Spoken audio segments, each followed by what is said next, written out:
Ayan po, dito po tayo ngayon. Magkakarga po tayo ng isang baka. Ayan po mga boss. Dito po tayo ngayon sa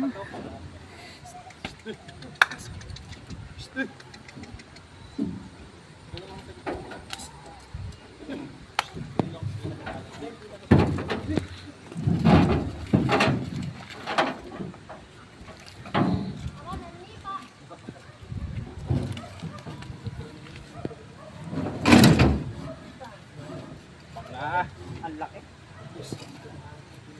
Lumabas. Papapunta. Tapas.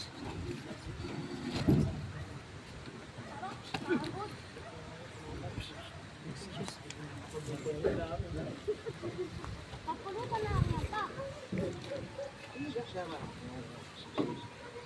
Ano lang yung nabalit ang buto ko na eh? Tumapit yata pa. Hindi na kailangan. Arayin nyo muna. Patayin muna natin. Basta nakakauwi pa. Para pwede lang yan. Wala lang gagawin